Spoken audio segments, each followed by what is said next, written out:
이사야 6장 1절부터 8절까지 말씀 저와 함께 한 절씩 교독하겠습니다. 제가 먼저 읽겠습니다. 우시아 왕이 죽던 해에 내가 본즉 주께서 높이 들린 보좌에 앉으셨는데 그의 옷자락은 성전에 가득하였고 그 둘로는 자기 얼굴을 가리었고 그 둘로는 자기의 발을 가리었고 그 둘로는 날며 서로 불러 이르되 거룩하다 거룩하다 거룩하다 만군의 여호와여 그의 영광이 온 땅에 충만하도다 하더라. 어답하는 자의 소리로 말미암아 문지방의 터가 요동하며 성전의 연기가 충만한지라. 그때 내가 말하되 화로다 나여 망하게 되었도다. 나는 입술이 부정한 사람이요 나는 입술이 분영한 백성 중에 거주하면서 만군의 여호와의 신 왕을 배웠음이로다 하였더라. 그 스랍 중에 하나가 부젓가락으로 제단에서 집은 바 핀 숯을 손에 가지고 내게로 날아와서 그것을 내 입술에 대며 이르되 보라 이것이 내 입에 닿았으니 내 악이 제하여졌고 내 죄가 사하여졌느니라 하더라. 내가 또 주의 목소리를 들으니 주께서 이르시되 내가 누구를 보내며 누가 우리를 위하여 갈고 하시니 그때 내가 이르되 내가 여기 있나이다 나를 보내소서 하였더니 아멘. 오늘 이 시간 내가 여기 있나이다 나를 보내소서란 제목으로 공윤수 담임 목사님 말씀 전해주시겠습니다. 우리 오랜만에 청년배배에 오셨는데요, 우리 큰 박수로 사랑의 박수로 함께 환영하고 모시도록 하겠습니다. 할렐루야. 예, 할렐루야. 볼륨 조금만 더 올려주세요. 모니터. 반갑습니다. 예, 별로 안 반갑습니다. 저는 반갑습니다. 우리 옆에 분에 한번 인사하시죠. 당신은 생각보다 괜찮은 분이십니다. 예, 영혼을 좀 담아서 얘기해 주세요. 한 번 더. 당신은 생각보다 좋은 분입니다. 한 번만 더 웃으면서, 정말 웃으면서 당신은 생각보다 아름다우십니다. 예, 우리 격려와 축복의 박수 한번 해주시면 좋겠습니다. 예, 이민웅 목사님 코로나 걸린 거 아시죠? 예, 어제 점심을 같이 먹었거든요. 그때까지만 해도 제가 오늘 설교하게 될 줄은 저도 몰랐습니다. 이민웅 목사님이 토요일 날마다 저한테 설교 코칭을 받고 있습니다. 여러분한테 하는 설교를 저한테 코칭을 받아요. 매주. 그냥 올라오는 게 아니라 저한테 30분씩 매주 점검을 받는다고요. 예, 목사님들이 그냥 설교하는 게 아니라 아주 세게 트레이닝 받아요. 예, 그냥 설교하는 게 아니고 다 점검합니다. 저도 점검하고 제 설교도 목요일 날 다 우리 부교육자들에게 나눠집니다. 그러니까 이 설교는 하나님의 말씀이기 때문에 체크하고 점검하고 점검해요. 그래서 어제 점심 먹을 때까지만 해도 목사님이 자꾸 기침을 하시더라고요. 그래서 그냥 감기인가 보다 괜찮다 그랬는데 점심 먹고 나서 1시에 코로나 걸렸다고 연락이 와서 저도 갑자기 목이 칼칼해지더라고요. 저는 2번이나 해봤는데 저는 괜찮더라고요. 이 얘기를 왜 하냐면 하나님의 크로노스와 카이로스 읽으시면 알겠지만 우리가 계획한 일상이 있어요. 일상, 계획된 일상.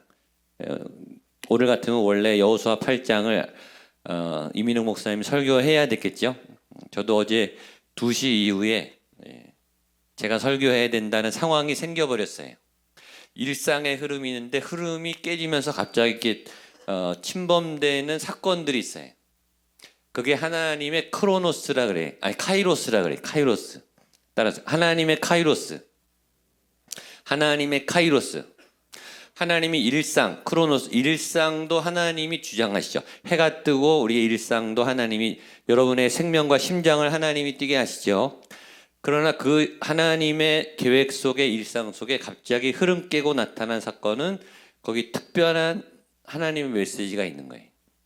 그러니까 저도 오늘 이 본문을 갑자기 어저께 2시 이후에 설교하게 된 거예요. 여러분도 오늘 이민웅 목사님의 설교를 들어야 되는데 그게 아니라 갑자기 이사야 6장의 말씀을 갑자기 듣게 된 거예요. 제가 뭘 말하라고 하죠? 여기에 하나님의 어떤 개입이 있는 거예요. 저도 오늘 이야기를 여러분에게 해야 되겠고 오늘 여기 있는 누군가는 이 말씀을 들어야 되는 분이 있는 거예요. 저는 그 마음으로 올라왔습니다. 그리고 오늘 분명히 어떤 분에게 칼날처럼 이 말씀이 꽂힐 거예요. 그리고 그분은 그 말씀을 붙잡고 도움을 받을 거예요. 오늘 이사야 6장은 이사야의 소명장입니다. 소명장. 이사야가 선지자로 부르심을 받은 걸 소명이라고 그러죠. 소명. 누구나 부르심이 있어요. 여러분에게도 부르심이 있어요. 뭐 어떤 선생님, 뭐 기술직, 뭐 연구원, 너무 큽니다. 부르심이 있죠. 모든 부르심은 소명이에요. 꼭 신학생이 돼서 목사가 되고 선교사가 되는 것만이 부르심은 아니에요. 그러니까 여러분이 하나님이 나를 이렇게 지으셨고 이 일을 하라고 지으셨구나 라고 만드신 것을 깨닫는 순간, 소명. 저는 20살 때 성령 체험을 했어요. 저는 그때 공대생이었어요. 그리고 자퇴하고 신학교를 가려고 그랬어요. 대학교 1학년 때 가을이에요. 그런데 선배들이 참으라 그러더라고. 진짜 소명이면 기다려보고 하나님이 그쪽으로 가지 않을 수 없게 만든다는 거예요. 그때까지 기다리라는 거예요. 그래서 대학을 졸업하고 대학원 1학년 때까지 기다리고 그때 확인을 하고 대학원 1학년 때 자퇴하고 신학교를 왔어요. 그리고 그 이후로 단 한 번도 뒤돌아보지 않고 새로운 길을 갔어요. 목사라고 하는, 목회하고 하는 길을 가고 단 한 번도 후회하지 않았어요. 저는 이 일이 하나님이 주신 제 길이라고 믿습니다. 그 길을 가고 있지만 가면서도 매일 확인을 해요. 매년 확인을 해요. 이 길이 맞습니까? 목양교회에서 이 목회를 하는 게 맞습니까? 자기 길을 걸어가고 있는 사람도 확인이 필요한 거예요. 잘못 가고 있는 사람은 더 확인이 필요하겠죠. 여러분들도 길을 찾고 있잖아요. 그렇죠? 소명을 찾으셔야 돼요. 소명은 어떤 거냐면 다시는 돌아가지 않는 길이에요. 내가 완전히 바뀌는 길이에요. 베드로가 고기를 잡다가 예수님을 만나서 무릎 꿇고 제자가 된 이후로 다시는 돌아가지 않았어요. 사도 바울이 다메섹에서 예수님을 만난 다음에 다시는 돌아가지 않았어요. 다시 돌아갔다? 그거는 여러분의 믿음이 진짜인지 의심해 보셔야 돼요. 그만큼 강력하지 않은 거는 하나님이 아닐 수도 있어요. 여러분의 순간적인 감정적인 동요가 있을 수 있어요. 어떤 영적인 카타르시스, 순간적인 어떤 느낌. 하나님은 그렇게 약한 분이 아니에요. 하나님을 만났다는 것은 여러분의 인생을 흔들어 놓을 만큼 강력한 사건이고 모든 것을 바꿔 놓을 만큼 위대한 사건이에요. 그게 예배예요. 제 목회의 핵심이 예배예요. 그러니까 제 모든 역할은, 우리 교회의 예배 역할은 여러분을 하나님을 만나게 해주는 게 역할이에요. 저는 하나님이 아니니까. 그리고 하나님을 만나면 자기가 알아서 변해요.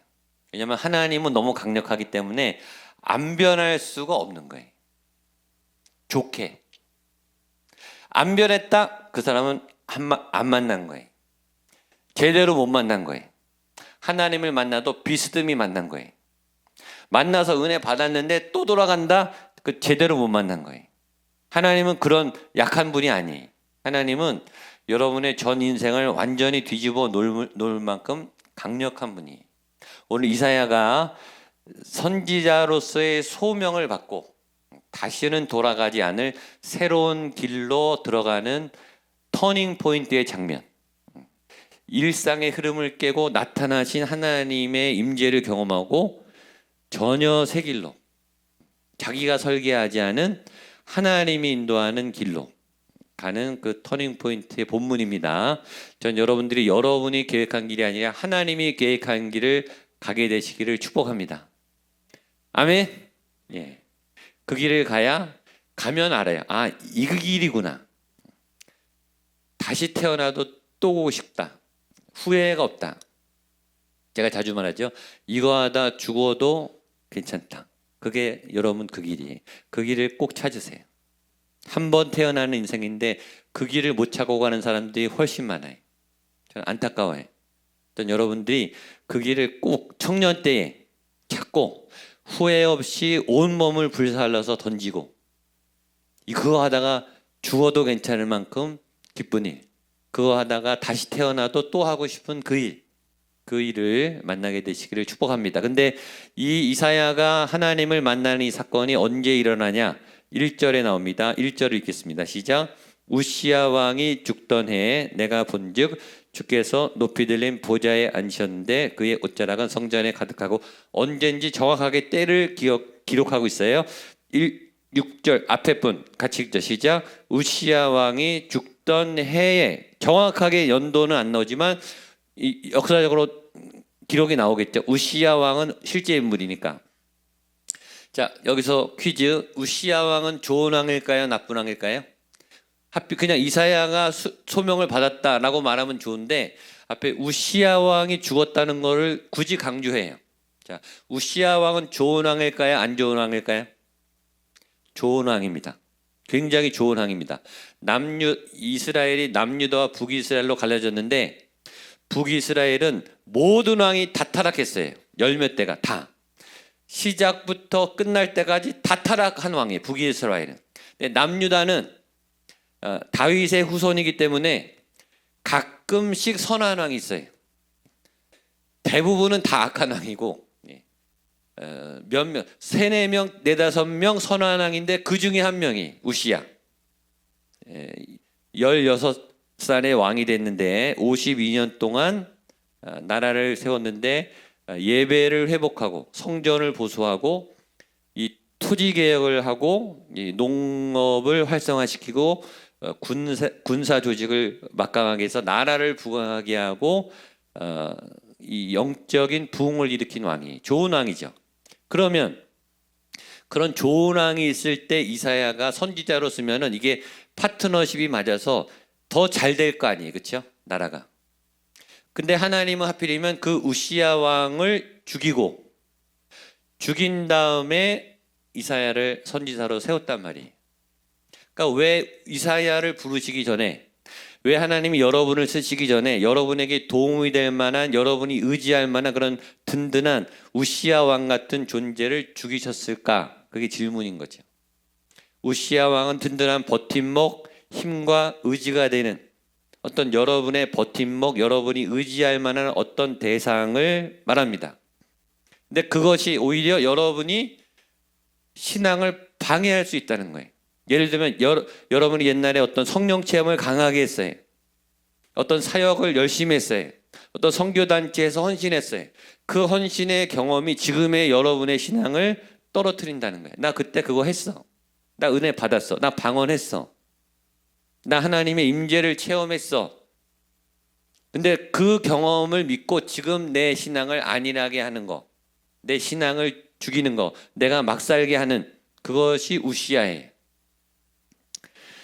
자, 예수님이 왜 돌아가셨는가? 마가복음 15장 10절에 이렇게 되어 있습니다. 같이 한번 읽어보죠. 시작. 이는 그가 대제사장들이 시기로 예수를 넘겨준 줄 알미러라. 대제사장들은 하나님께 제사하는 사람들 중에 우두머리예요. 캡틴. 그렇죠? 성경을 다 외워요. 아예. 하나님하고 날마다 번제를 드리는 사람이. 하나님하고 친한. 믿음이 좋을까요? 안 좋을까요? 좋죠. 믿음이 좋은데 대제사장들이 시기로 예수를 넘겼다는 거예요. 그 대제사장들이 고반에서 예수님을 죽게 만든 장본인이 대제사장이었어요. 예수님을 죽게 만든 장본인이 하나님을 제일 잘 믿는 사람들이었어요.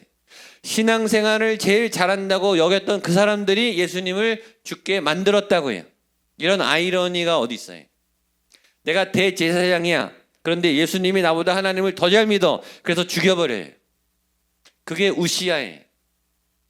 내 안에 우시야가 살아있으면 예수님이 나타나도 내가 예수님을 안 믿는다니까요. 내 안에 우시야가 살아있으면 여러분이 지금 여기에 하나님이 임재를 해도 여러분이 하나님을 못 만나요. 그렇게 만드는 방해가 우시야예요. 좋은 건데 오히려 여러분에게 신앙의 걸림돌을 주는 그 어떤 것, 그게 우시야예요. 그 우시야에 사로잡힌, 다른 말로 말하면 그걸 종교의 영이라 그래요. 종교의 영. 내가 어떤 종교적인 체험, 신학생, 제가 담임 목사라는 타이틀, 내가 목양교회 이렇게 헌신했다는 타이틀, 나 새벽 기도했다, 금식 기도했다, 나 이만큼 헌신했어, 이만큼 헌금했어, 나 이렇게 기도 많이 했어 라는 그 타이틀이 지금 예수님의 만남을 방해할 수 있다는 거예요. 그래서 하나님이 어떻게 하냐? 우시야를 죽여버려요. 우시야가 죽어야 지금 내 앞에 예수님이 보이는 거예요. 여러분이 지금 하나님을 예배하면서 하나님을 간절히 왜 못 만나는가?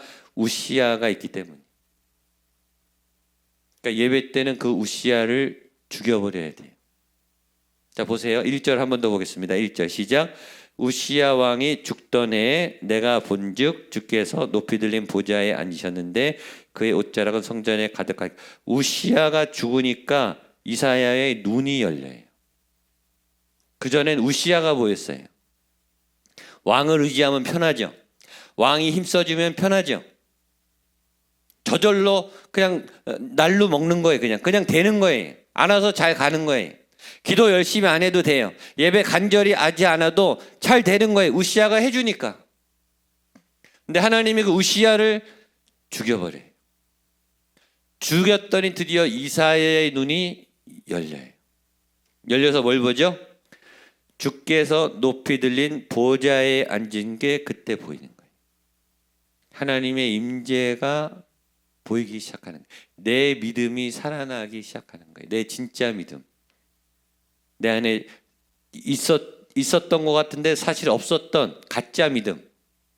내가 예수님을 믿고 모태신앙이고 교회 생활했고 세례도 받았는데 믿음이 없었던 진짜 내 안에 이 비늘이 벗겨지고 진짜 하나님이 보이기 시작하는 거예요. 저는 여러분이 그 하나님을 매일 보게 되기를 축복합니다. 신앙의 눈이 열려야 되는 거예요. 우리가 눈이 있다고 다 보는 게 아니에요. 영안이 갇히면 하나님이 안 보여요. 성경 이 글씨를 누가 못 읽어요. 여기서 하나님의 메시지를 뽑아내는 사람이 있고 그냥 있는 사람이 있어요. 이 말씀이 들리는데 내 영혼에 콱콱 부딪히면서 내가 깨지면서 그렇지 하면서 내 영이 자라나고 강건해지게 듣는 말씀이 있고 그냥 지나가는 말씀이 있어요. 설교는 듣고 예배는 들었는데 아무것도 안 남았어요. 예배 드리고 주일날 저녁에 막 망가져요. 전에 막 금식하죠. 이 고난 주간에 금식해요. 어떤 분은 미디어 금식하죠. 미디어 금식. 뭐 드라마 안 보기, 뭐 유튜브 안 보기. 자, 고난 주간 끝나고 부활주일 지나면 어떻게 되는지 아세요? 예. 안 봤던 드라마 막 12시간씩 몰아보고 폭식하고 참았던 금욕을 그 다음에 다 풀어내. 신앙생활을 그렇게 한다니까요. 은혜 받았다가 타락하고 은혜 받았다가 타락하고 하나님의 능력이 그 정도밖에 안 되냐 이거예요. 그런 하나님을 뭘 믿으세요? 전 여러분들이 하나님을 제대로 만나기를 축복합니다. 하나님은 굉장히 여러분이 상상한 것보다 강력하세요. 여러분 성격을 확 뒤집어 놓을 수 있어요. 그런 하나님을 이사야가 이제 드디어 직접 보기 시작한 거예요. 직접 만나기 시작한 거예요. 자기 믿음인 줄 알았는데 우시야 믿음이었어요. 그게 아니라 이제는 내가 직접 하나님을 만나기 시작하는 내 살아있는 믿음, 내 신앙. 누가 떠먹여주는 게 아니고 목사님이 떠먹여주는 게 아니라 내가 성경을 읽는데 내가 말씀이 나한테 직접 꽂혀요. 기도하는데 성령의 음성이 나한테 바로 들려요. 그리고 영적 자립이라 그래요. 영적 자립. 누가 떠먹여주지 않아도 누가 의존하지 않아도 스스로 예수님과 동행할 수 있는 신앙, 스스로 예배할 수 있는 신앙, 스스로 하나님을 만날 수 있는 신앙. 그게 눈이 떠지는 거예요. 신앙에. 전 여러분의 신앙에 눈이 떠지게 되기를 축복합니다.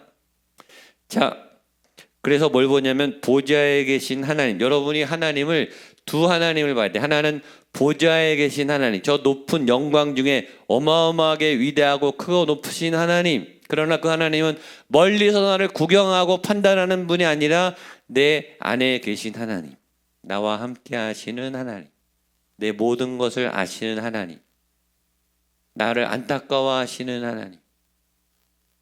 우리가 죄 때문에 막 헤매고 있으면 하나님이 막 우세요. 막 가슴이 찢어져요. 그냥 부모가 돼보면 알아요. 자녀가 아프면요, 부모는 막 영혼이 막 갈라지는 것 같아요. 내가 아픈 게 나예요. 그런 하나님, 여러분들을 너무 사랑하시는 하나님.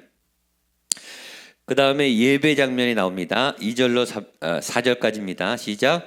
스랍들이 모시고 섰는데 각기 6날개가 있어 그들로는 자기의 얼굴을 가리었고 그들로는 자기 발을 가리었고 그들로는 날며. 3절 크게 읽겠습니다. 시작. 서로 불러 이르되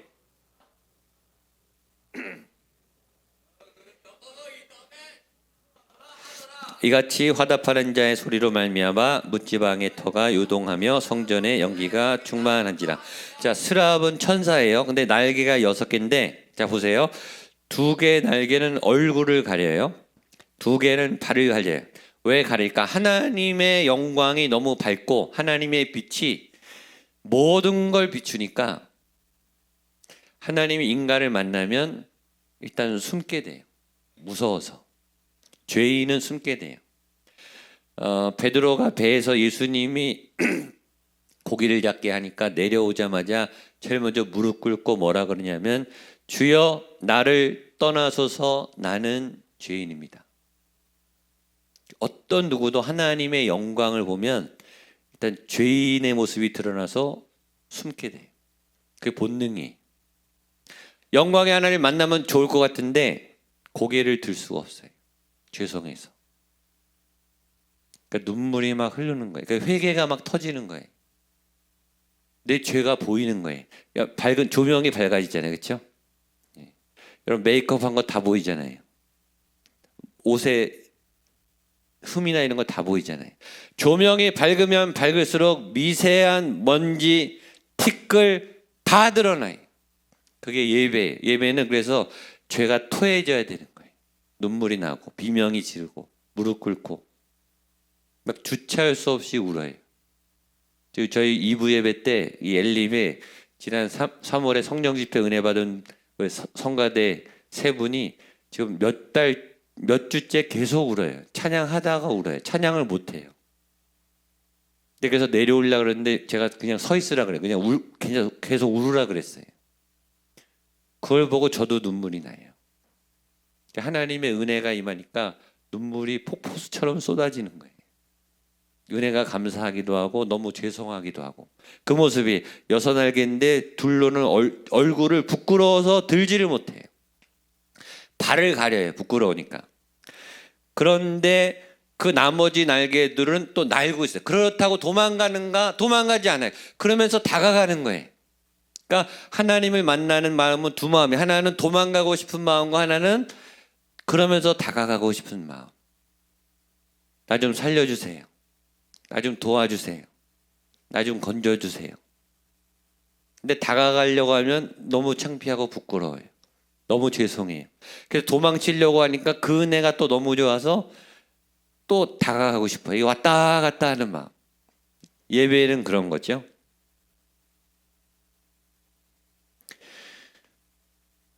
자, 5절 보겠습니다. 5절 시작. 그때 내가 말하되 화로다 나여 망하게 되었도다. 나는 입술이 부정한 사람이요 나는 입술이 부정한 백성 중에 거주하면서 만군의 여호와의 신 왕을 배웠도쯤이었다 하였더라.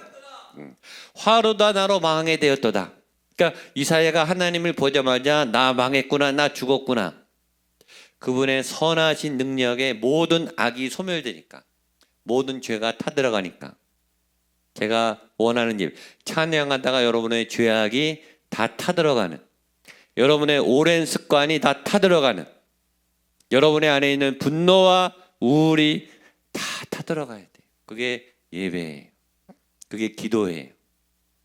그게 말씀이에요. 말씀이 들어가면 내 안에 죄가 막 타들어가요. 화로다 나로 망하게 되었도다. 신앙은 깨달음이에요. 깨달음. 내가 어떤 사람인가를 보는 거. 이 조명 앞에서 나를 보는 거. 내가 괜찮은 줄 알았는데, 잘하는 줄 알았는데 내가 우시야 믿고 있고 까불고 있었어요. 알량한 신앙 믿고 까불고 있었어요. 알량한 봉사 좀 했다고 까불고 있었어요. 근데 정작 하나님 앞에 내 시체를 보니까 내가 화로다, 나 망하게 생겼구나. 나 심판받을 수밖에 없는 죄인이구나. 막 숨고 싶은 거죠. 자, 그래서 하나님이 치료하십니다. 6절 7절입니다. 6절 7절 시작. 그때 그 스랍 중 하나가 부젓가락으로 제단에서 집은 바 핀 숯을 손에 가지고 내게로 날아와서 7절 그것을 내 입술에 대며 이르되 보라 이것이 내 입에 닿았으니 내 악이 제하여졌고 내 죄가 사하여졌느니라 하더라. 하나님은 죄인을 쫓아내시는가 죽이시는가 아니고 죄를 치료하세요. 죄를 다루세요. 여러분들을 사랑하시니까 상처를 고쳐주세요. 하나님이 고치시면 다 고쳐집니다. 하나님 특별히 이사야에게는 어디를 숯불로 대느냐? 입술을 지져버려요. 입으로 범죄했으니까. 자꾸 부정한 말을 하고 먹는 걸로 범죄하고 험담하고 안 된다, 못한다, 망한다. 입으로 우리가 다 하나님을 찬양하라고 입을 주셨는데 입으로 죄를 져요. 말하면서 죄를 짓고 소리내면서 죄를 짓고 먹으면서 죄를 짓고 그러니까 하나님이 입을 지져버려요. 깨끗하게 숯불로 지져버립니다. 불 붙는 입.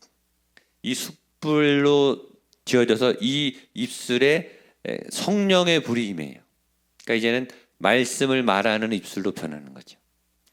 입술의 기능이 마비되는 게 아니고 입술이 치료되는 거예요. 더러운 게 들어갔던 입이 하나님의 거룩한 말씀을 담는 입으로 그러니까 선지자니까 말씀을 전해야 되잖아요. 더러운 말을 했던 내 화로다 내가 부정한 사람이로다 나로 망하게 되었도다. 부정적인 말, 패배의식적인 말, 우울한 말, 낙담의 말, 험담의 말, 원망의 말, 가진 어두운 말을 했던 내 입술이 하나님이 숯불로 지지니까 하나님을 찬양하고 말씀을 선포하고 백성들을 살리는 입술로 변화됩니다. 자, 그렇게 하나님이 고쳐주세요. 초대교회 오순절 마가의 다락방에 성령이 임했을 때 4가지 사건이 일어났어요. 바람 같은 소리가 났고 불의 혀가 갈라졌고 방언이 임했어요. 4가지 중에 하나가 입술이 바뀐 사건이. 그러니까 성령이 임하고 은혜를 받으면 입술이 바뀌게 돼요. 여러분의 언어가 바뀐다고요. 여러분의 먹는 게 바뀌게 돼요. 하나님이 이사야를 그렇게 바꿔주시고 고쳐주십니다. 자, 그때 음성이 들려요. 8절입니다. 8절 마지막 시작. 또 내가 주의 목소리를 들으니 주께서 이르시되 내가 누구를 보며 누가 우리를 위하여 갈고 하시니 그때 내가 이르되 내가 여기 있나이다 나를 보내소서 하더니. 자, 우시야를 죽이니까 2가지 현상이 이사야에게 나타나요. 하나는 눈이 열려서 하나님이 보였고, 그러니까 여러분의 눈이 열려야 말씀을 읽어도 하나님의 메시지가 보여요. 2번째 현상, 귀가 열려서 하나님의 음성이 들려요. 잡소리가 들리는 게 아니고 여러분을 미혹하는 소리가 들리는 게 아니야. 누가 어땠다더라, 누가 저랬다더라, 유튜브에 인스타에 쓸데없는 게 보이는 게 아니고 하나님의 음성을 들어요. 여러분들은 다른 소리는 잘 듣는데 하나님의 음성은 못 들어요. 하나님이 침묵하시는가? 아니에요. 하나님은 말씀하세요. 왜 못 듣는가? 잡소리가 너무 많아요. 다른 얘기를 많이 들어요. 교회 열심히 다니는 청년들도 성경보다 유튜브를 훨씬 많이 볼걸요? 유튜브 소리를 훨씬 많이 들을걸요? 요새 신학생들도 유튜브를 더 많이 보더라고요. 성경보다. 기도보다 딴 짓을 더 많이 하더라고요. 그러니까 안 들리죠. 하나님의 음성을 만약에 들을 수 있다면, 그분이 하나님이시라면 여러분 가만히 있을 것 같으세요? 가만히 못 있어요. 하나님의 일을 하지 않고는 못 베게. 그분의 음성은 굉장히 매력적이에요. 사로잡아요. 우리의 인생을 바꿔놔요. 삶을 완전히 바꿔놔요. 자, 그 음성이 뭐냐면 내가 누구를 보내며 누가 우리를 위해서 갈고. 하나님의 음성이. 내가 여기 누가 필요한데 누가 가겠느냐라고 하나님의 음성을 듣자마자 이사야가 말합니다. 내가 여기 있나이다. 나를 보내셔서. 따라하세요. 내가 여기 있나이다. 내가 여기 있나이다. 나를 보내셔서. 하나님 앞에 말해보세요. 하나님, 내가 여기 있습니다. 나 여기 있습니다. 나 보내주세요. 아멘입니까? 예. 두려워하시면 안 돼요. 두려워요. 하나님의 일이라는 것은 두렵습니다. 그러나 하고 싶은 거예요. 그러면 그 길이 여러분의 길입니까? 진짜 여러분이 태어난 이유, 목적, 여러분이 가장 빛날 수 있는 그 자리, 가장 100% 우리 포텐셜을 다 낼 수 있는 그 자리, 가장 빛날 수 있는 그 자리, 가장 여러분의 삶을 불태울 수 있는 그 자리를 누가 아는가? 하나님이 아시죠. 그래서 하나님이 누가 여기 보낼까? 이사야가 저 여기 있어요. 제가 하겠습니다. 라고 쓰임을 받습니다. 전 여러분들이 어떤 길을 가든지 상관없이 하나님이 부르시는 또 하나님이 힘주시는 하나님이 인도하시는 그 자리를 걸어갈 수 있게 되기를 축복합니다. 아멘. 찬양하고 기도하겠습니다.